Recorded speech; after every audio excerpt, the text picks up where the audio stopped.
Lost Onchain podcast by Irishnftgal.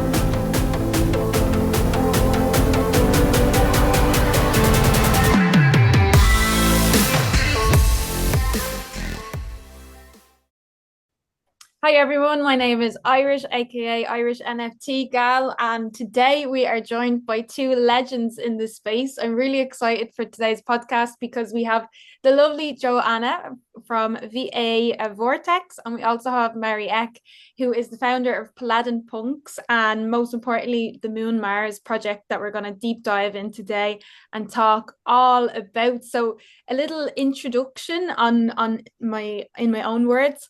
What we're going to talk about today is the first museum on the moon with life ship payload. It's a Falcon 9 rocket ship and carrying Firefly Aerospace Blue Ghost lunar lander. Now 3 years in the making. If you'd like to start yourself, Mariette, talk a little bit about how you got involved in this project and how you kind of got started in like the tech space. Thank you. Thank you for inviting us. So Johanna and myself, we founded the Moon Mars Museum. And I started in 2021, early 21 in the space. So I'm a photographer. Before I became a photographer, I did many other things, a lot of startups. But I came into the space in, of course, the COVID period when everyone was sitting at home and found out about crypto, about blockchain, about NFTs. So that's how I started. And I was intrigued. Everyone was talking about let's fucking go to the moon. This was the time in the beginning, the total bull market. And then 6 months into the space, I met Bernard Foyn, who was at that time the chief scientist of the European Space Agency. And he was looking for ways of sending art to the moon. And he said, I want to go to the moon. I said, well, I'm in this space where everyone is talking about let's fucking go to the moon. So I'm like, I think we have a match here. So that's how I started anyway. And then, of course, after these bull markets, the bear market came. And in the bear market, I actually started Paladin Punks. And that was modeling punks after real women in Web3 like yourself and like Johanna. And then I met Johanna and she said, hey, I have a way to bring art to the moon. So I have like a ride to the moon. So let's work together. So that's how I started anyway. And I'll let Johanna speak about how she got into the space. Thank you, Marika. Yeah. Wow. It was amazing. It was amazing. That was an amazing day, but we'll get there. Yeah. I'm Johanna. I'm an artist. I started in the space actually with AI art because I'm a traditional artist from the beginning. And then I got like nerd out about AI art and I still love it. So I ended up, founding an AI art community that we call the Vortex AI art community. And we do tons of stuff. But one thing we do is that we have exhibitions in the metaverse. And that's how I met Marika from the beginning through Paladin Punk's Museum, which is, an iconic metaverse museum, the very beautiful and made by Wolfgang. And we started to do things together, exhibitions and events in the metaverse and everything. And I have the same feeling. Everybody was just screaming and screaming about, let's go to the moon, let's go to the moon, let's go to the moon. And then finally I was thinking, maybe someone should really do this, not just talk about these things. And I happened to come in contact with Ben at LifeShip. And we started to talk about bringing art to the moon, and he thought it was a great idea. And he said, let's do it. So I talked to Marika because I was thinking, who do I want to do this with? Because it wasn't only art on the moon. I wanted to build a museum on the moon. And who to build a museum on the moon, a metaverse on the moon with art. There's only, to me, one person to do that with. So I said, Pixel Queen, Paladin Punk Marika, let's do it. And so here we are, and our museum is, as we speak, on its way actually to the moon. Ultimate So that in short. It's real. It's crazy that it actually started that way. I didn't even realize that myself. that you were able to like go, I'm fed up of people just talking, talking, talking, and not doing anything about it. But what you used to have done and like working together, like it can be hard, right? When you are so dedicated, but it takes time for something so massive, such a massive project. People could very easily get sidetracked and kind of not stay true to it to the end. But you're almost there. You're almost at the end. So how many days left is it until all of this art gets onto the moon? And what exact part of the moon as well? I know there'd be a lot of listeners interested to hear about that as well. Sure. So you or me, sweetie? Shall I explain a little bit how we're going, Johanna? Because then, Mhm. because I think for the listeners, it's good to understand. So if you talk about bringing art to the moon, like, okay, how do you bring art to the moon? So with the connection we have with Ben from LifeShip, his mission is to bring DNA to the moon. So Johanna and I talked and we said, okay, let's then do an exhibition about DNA. But then, of course, how do you bring it there? So there's multiple ways that we are bringing the art. So first in a digital form. So that's going to go on like an SD card. And then also we said we want to bring something tangible. We want to bring like the physical pieces to the moon. So we created a nanofiche disc, which is a beautiful technology to actually engrave artworks in nickel. And nickel will stay good forever on the moon because the material is really, really strong and can withstand the heat. So having this disc is going inside a pyramid. This pyramid is the pyramid from LifeShip, which has seeds and other things inside. And that little pyramid goes on a moonlander. And the moonlander brings us actually to the moon. And the way the moonlander goes to the moon is it goes on a rocket. It gets shot into orbit. And from orbit, it actually first goes around the Earth for so many times, like 4 times all the way around Earth in orbit. And then it moves over to the moon's orbit. And right now, we just moved over to the moon's orbit. So we have 17 days left until the moonlander actually lands on the moon. And that means our art will be there and will be there forever because this moonlander stays on the moon. It doesn't go anywhere. So when future astronauts come, they can actually see our artworks. Handing it over to Johanna to maybe add some more information. I just have to add that it is so amazing. It's such a dream come true. And just like Irish said in the beginning, that sometimes it's easy to get sidetracked and you're in project, you have good ideas, but it's fun for a while and then it doesn't really happen. But for this idea, both Marika and I mean, it's been such a dream for us to actually do this. So even though we have been running into walls many times and broken our noses, and we have been up many nights doing lots of work for actually no money, but just because we dream on it, it's such a, amazing thing to be here that we are now. Because even if we are not landing on the moon until 17 more days, we have left the Earth. And just that is so amazing. And I also wanted to add that when the moonlander, that is the Blue Ghost, is actually softly, we hope, coming down to the surface of the moon, it will land in a big crater that's called Mare Crisium. Mare Crisium is also the name of our first collection. So the art collection we're bringing inside of the Moon Mars Museum is also called Mare Crisium, which is it actually means a sea. It means the sea of crisis. But it's not a sea. It's because, way back, people thought it was oceans up there. Like if you look at the moon, you can see all these big, darker areas, and people used to think that those were oceans. Now we know they're not oceans, they're craters. But what is very cool about Mare Crisium is that it's very, very big, so you can see it with your bare eye. So that's very cool. So once it's up there, you won't be able to see the art with your bare eye, unfortunately, but you will be able to see the area, the Mare Crisium area, where the museum is going to be. So that's very cool.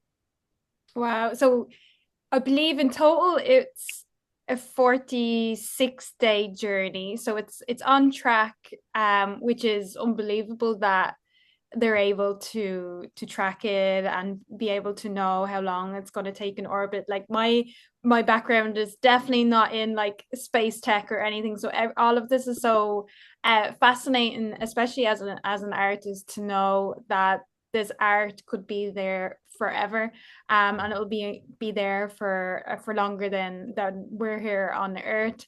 And it's just amazing to think that other other from other planets might eventually come to see this. And it's unbelievable. I think the first question that someone, when they reached out to me, asked, and I've had a lot of different questions from people asking me about this project.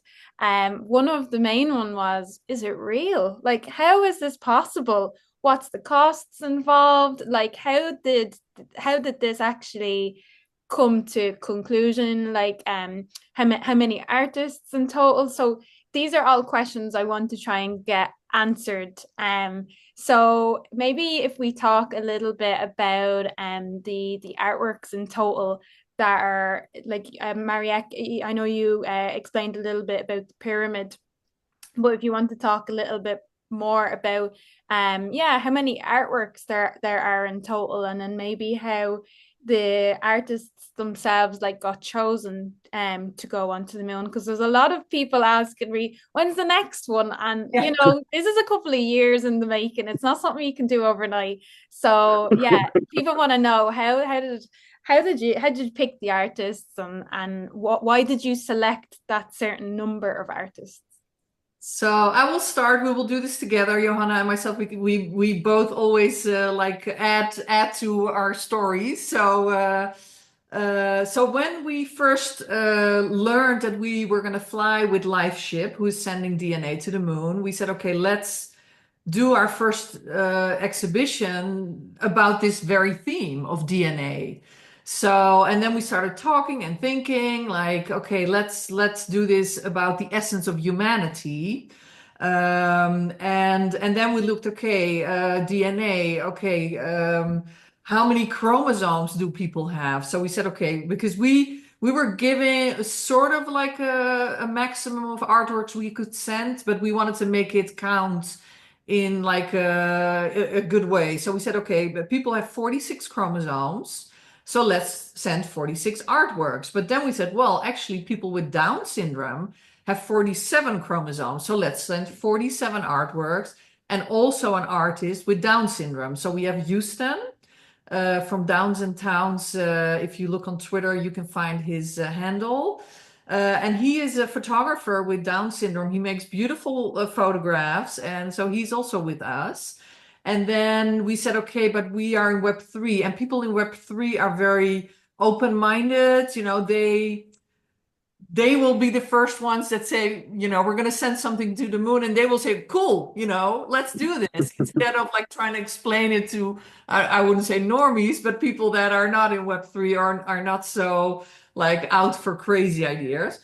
So then we said, let's also invite some communities. So it's not only the artworks are not only by single artists, but also communities, of which also, of course, the Vortex community and the Paladin Punks community, but also a music community, Songs of Eden, with the MIDI Punks. We have the Crypto Punks, the V1 Crypto Punks, or V1, V2 pair of a Crypto Punk. Yeah, so we have many different ideas around this artwork. We have the first drawing of DNA. We have the very first artist with art on the moon since 1971. That's Paul van Hooijdonk.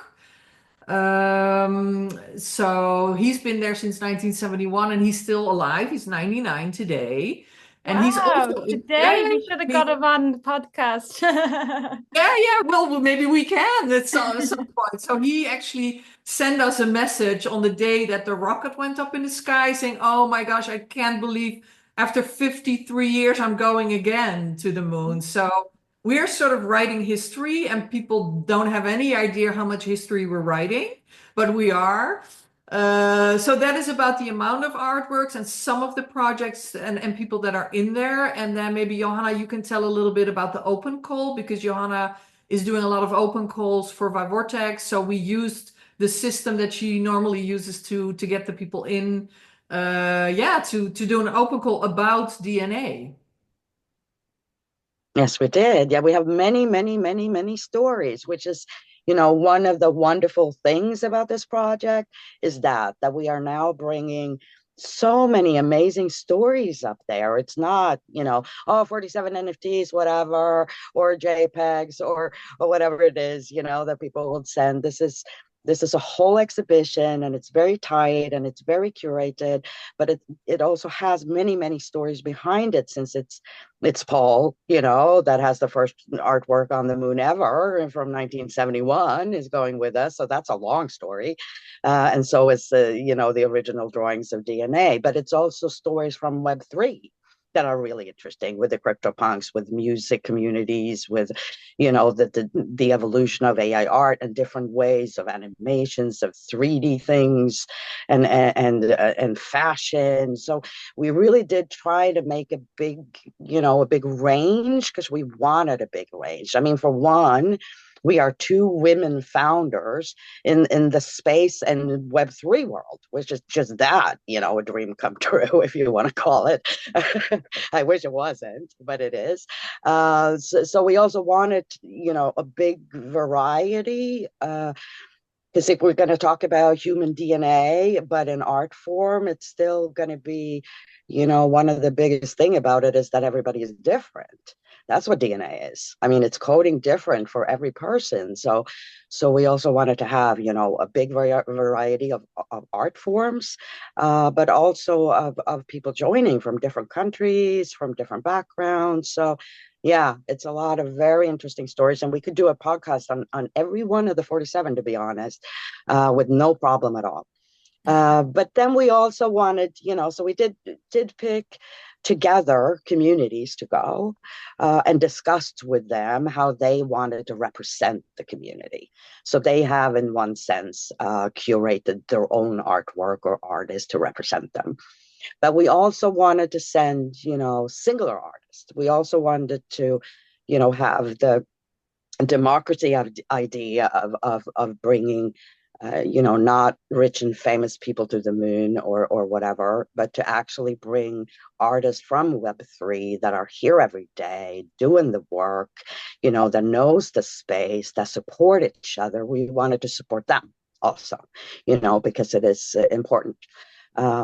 So we did that. Like Marika said, we had an open call and invited any artist actually, and not only AI artists either, any artist that wanted to go and they could, you know, a little bit argue on why they should. And we had part of the spots for the artists chosen by voting from the community actually. So let the community send, you know, the art and the artists that they wanted to have represented on the moon. And we also had some curated into the collection that we wanted to send because we wanted to send it because it's brilliant art and it's beautiful and it would look good up there, you know. I mean, we have a museum, it needs to be nice also.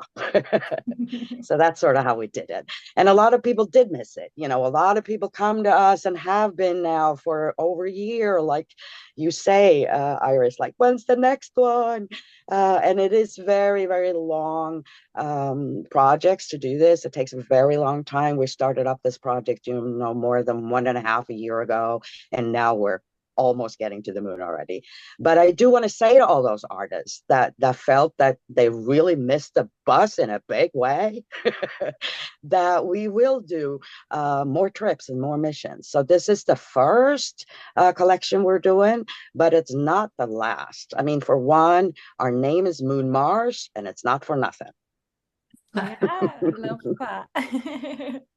And I think, I think you need to say so. Follow Moon Mars and follow VA Vortex for upcoming open calls to the moon. um, Definitely. I think, like, also you've created so many different things to get people excited for this time while we're kind of waiting. It's still a really exciting time. but there's also a game that was created. If you want to talk a little bit about that, about Moonbase, about who created it, whose idea was it most importantly? Yeah, so it actually was both of our ideas, Johanna and myself. We said, hey, okay, because in the end there is 47 artwork. So there is going to be 47 one-of-one NFTs that people can purchase. The smart contract was made for those 47 NFTs by Frank NFT. He's a brilliant developer in the space, and you know him as well.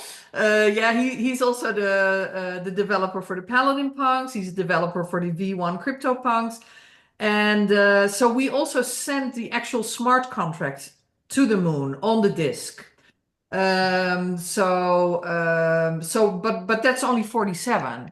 And we said we want to have more people involved. So what can we do to get more people to see Moon Mars, to know about this project? And then we were looking at the ecosystem and we said, okay, base is right now very like hot, and you have Warpcast, Farcaster, Rodeo, you have all these different things happening on base. So let's build a game on base. And then Johanna had an idea of like make these little black and white. So basically we have a nanofish layer, which is the analog version of the art going to the moon. It's this nanofish layer.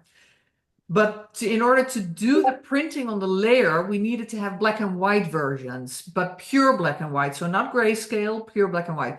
So we changed all these artworks, the 47 artworks, into pure black and white versions. And those are the ones we are using for the game. So people can actually collect these little thumbnails on base and then collect the entire layer. And then once they collect the entire layer, they can burn and redeem for a golden version. And that golden version gives you a whitelist for one of the one-of-one artworks, but there's many prizes that can be won. So I don't know, maybe Johanna, you want to take over for me about Should I take over for you? Yeah, but we wanted to because we've got a lot of questions, of course, from the artist and the people around the artist and the communities that we have, but also from other people that might not be, a collector for the one-on-ones 47 artworks that is going to come out. That's going to be a traditional collection on ETH with, a CryptoPunk contract by Frank and all that. And they might not be able to collect that for different reasons. But they still are very interested in the project. And it's still, it's a dream thing. Like, look at the moon and know you have an artwork up there. That's our slogan. So that's so amazing. And we wanted to share that with more than 47 people, if you know what I mean. So part of the game was also that, to be able to share this amazing thing we're doing, that we're putting these artworks up on the moon, we're putting this museum up on the moon, the first museum on the moon ever, and doing this amazing project. And we wanted to make it possible for anyone that wanted to support the project or like the art or like the idea or just wanted to look at the moon and say, you know what, I have a piece of art up there that is mine. And this was a brilliant way to do that, if I can say so myself, because these little thumbnails, they are really cheap. They're like 24 cents. So anyone can join in and have an artwork up there. And even if it's not the original 10147 that we're going to have, in the collection, it's still a representation of the actual artworks. And it's also a representation of the artwork that is on the analog version. And the analog version is very important. Why? Well, for one reason, it's super cool. I mean, we're creating, or we're putting the art on this tech that is, unbelievable because it's so durable. It's going to be there not only, after all of us, it's going to be there for a billion years, a billion years. We're going to have aliens and astronauts and future people looking at this forever. It's a long time. And it has a resolution that is also hard to, comprehend, because the resolution of that little thing that is 1 by 1 inch is 300,000 dpi, 300,000 pixels times 300,000 pixels. Just saying it takes too long. Anyhow, it's super huge, just to pick another word.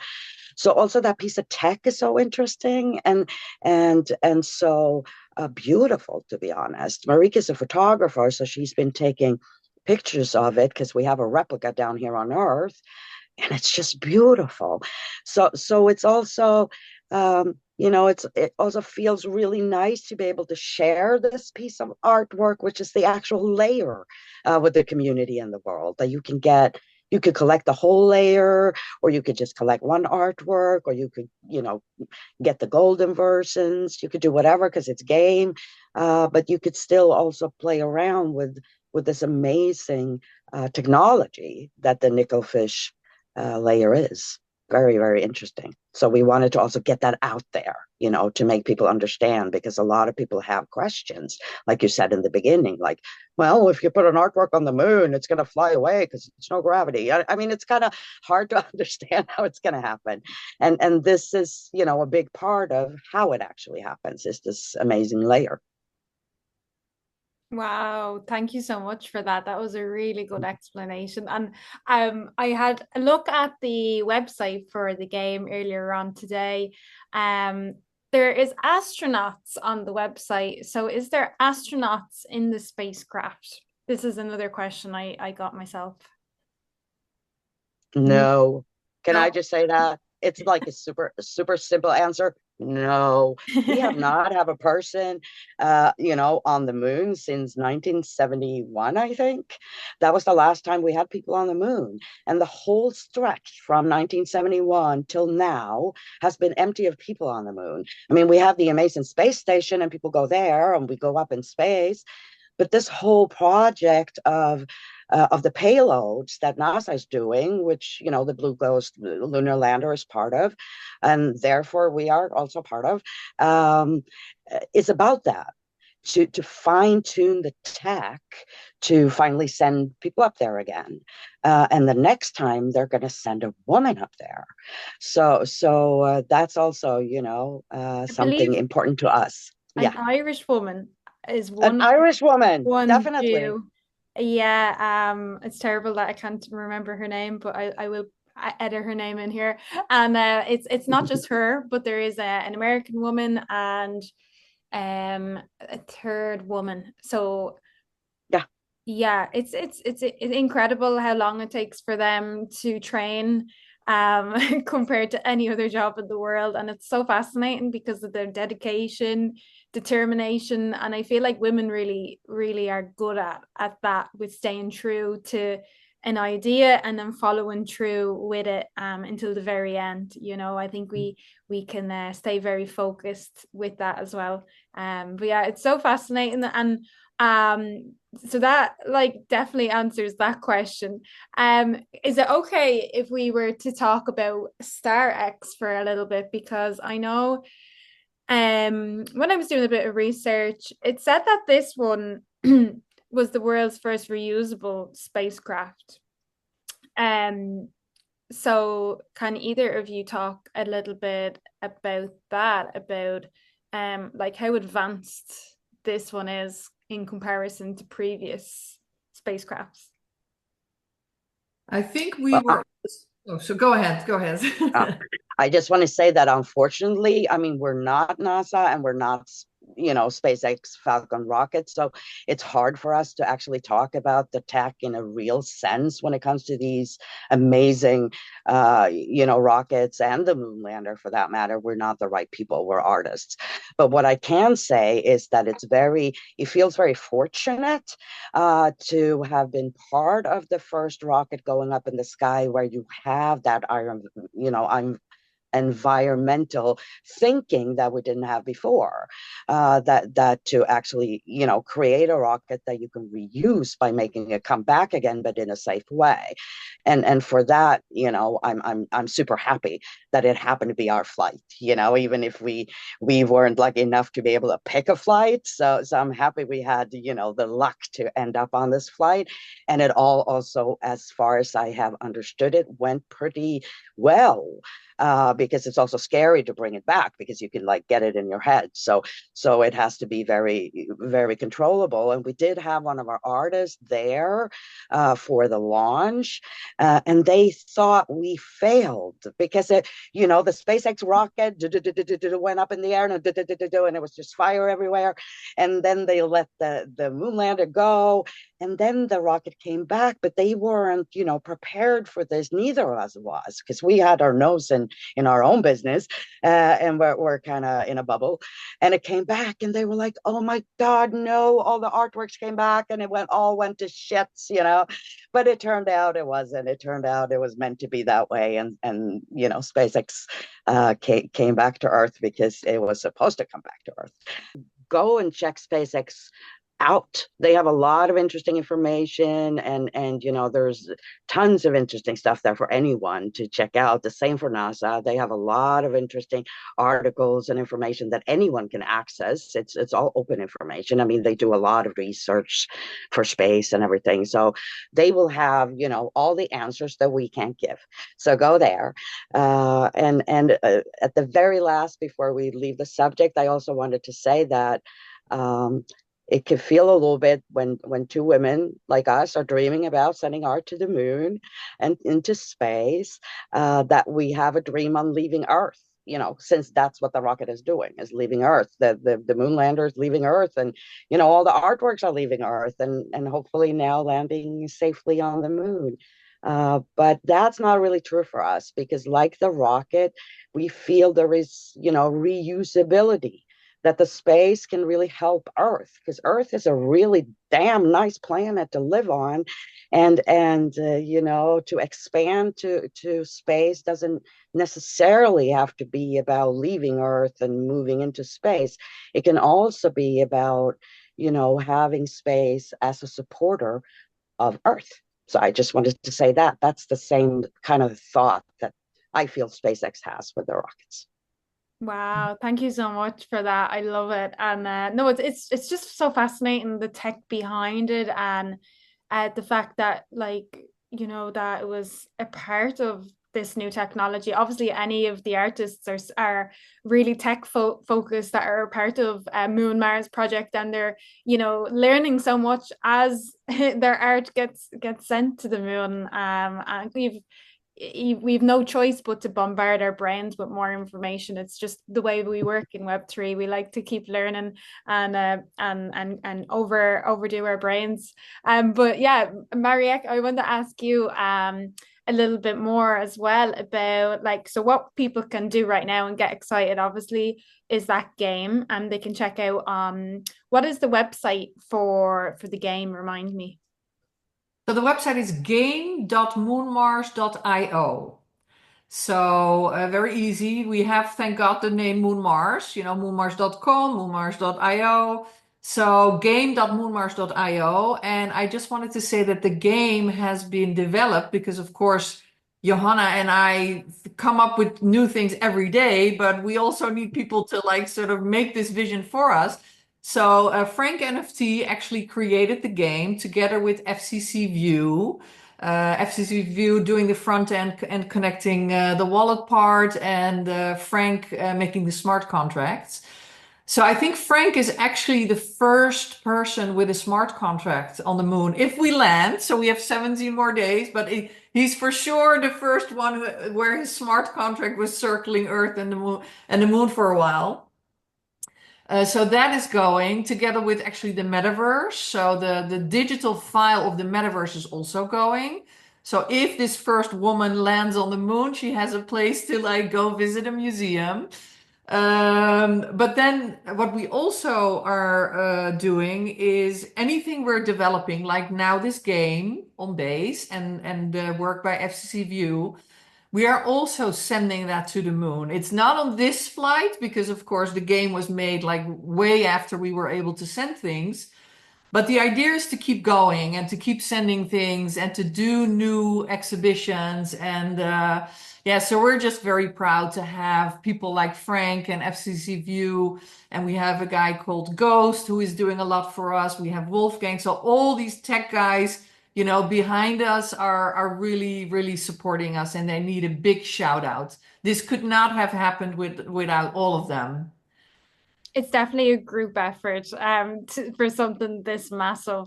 And I couldn't imagine how many, engineers are even behind like a spacecraft like this. And it's just so fascinating to know how many hands have been behind all of this, even if it's like something as small as like someone that created a website or anything. Everyone matters. Like nothing would happen without the other person and so on. So it's incredible, and wanted to really like have this podcast to kind of applaud everyone, applaud all. Like originally I wanted to talk about the artists, but we could go on for hours and hours, so we try to just credit as many as we can, like the 47.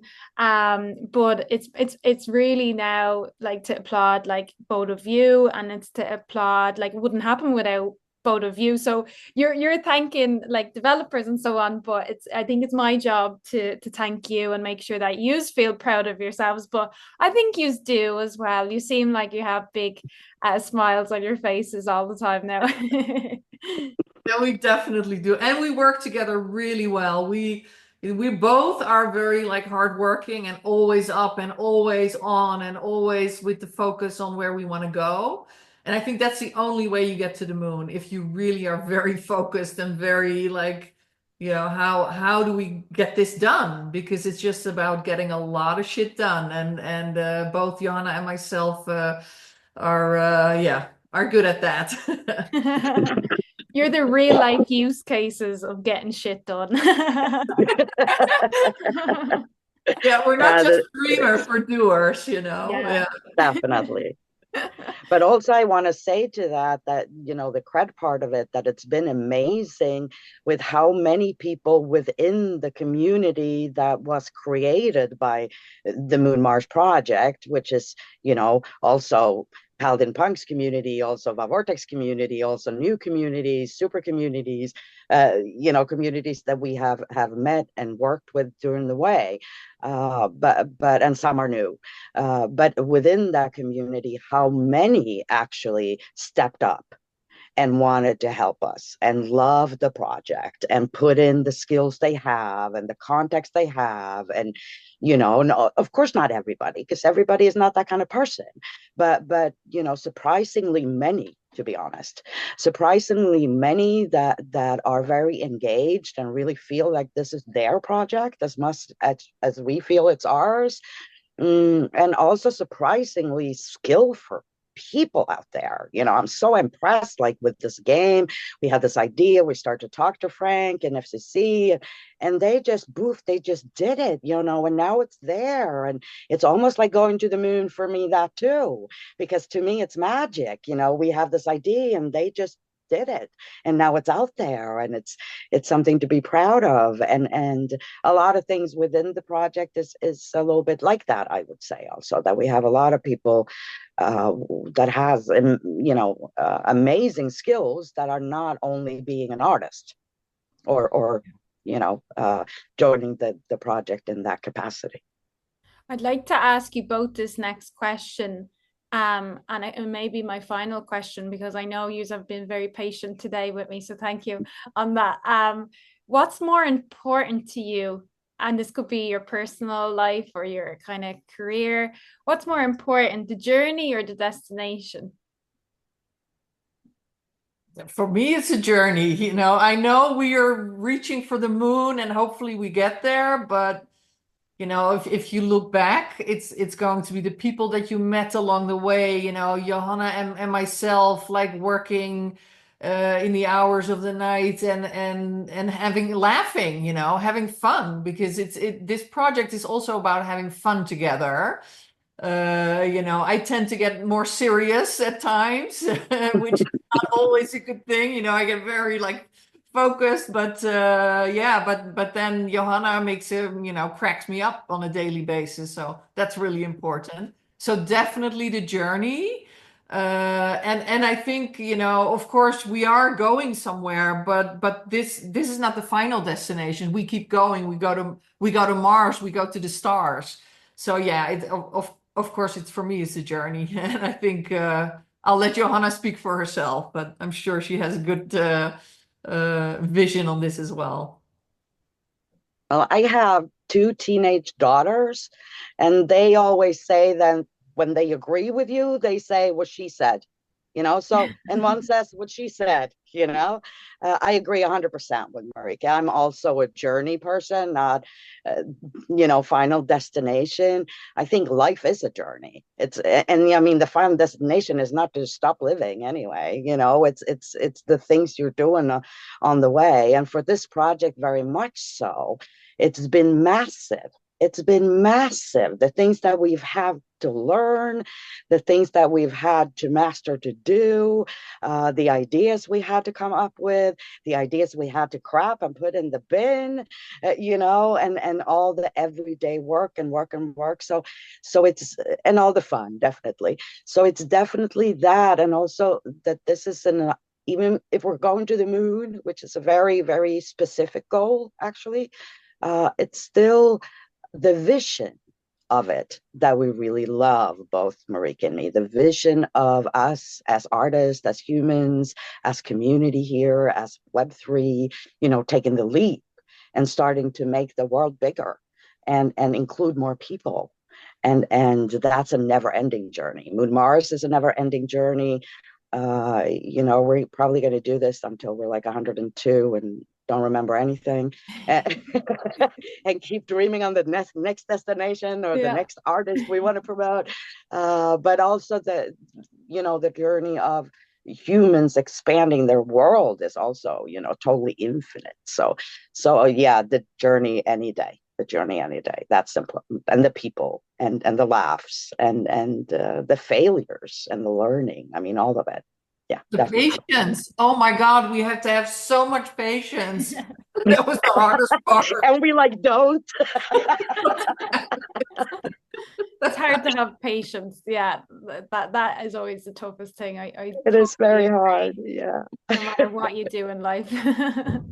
It is very hard, but rewarding. Rewarding. Yeah, no, it's definitely rewarding when you see what you've accomplished and you can actually kind of take a step back a little bit now as well and feel proud of yourselves. And that's what we're here today to do. And I think that's a lovely note to kind of end the show on as well.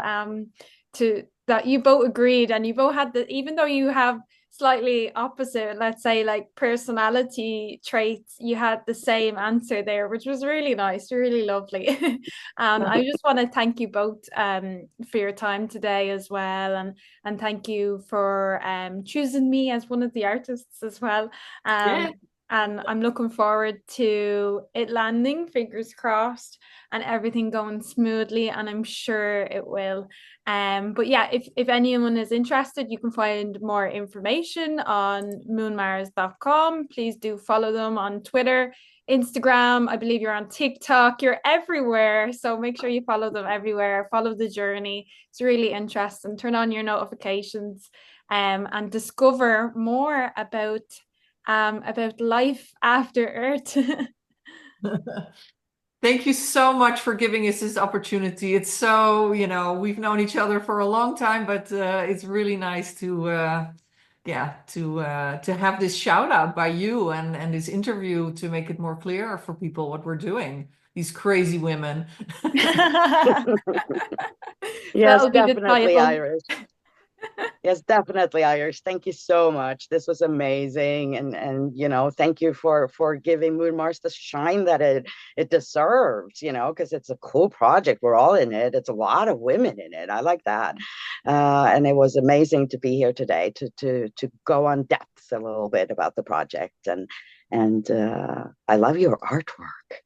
It's I really Thank do. you. I love all of yours too.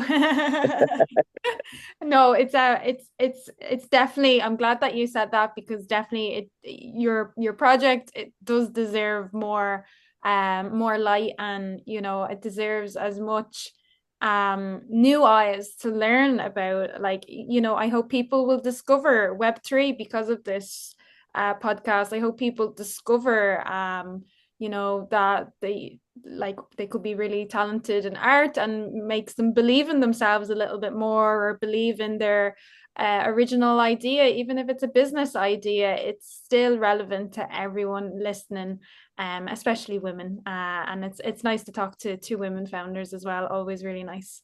I want one more thing to say because talking about Web 2 to Web 3, I think we have the ultimate use case of NFTs where Yeah. you have an asset sitting on the surface of the moon.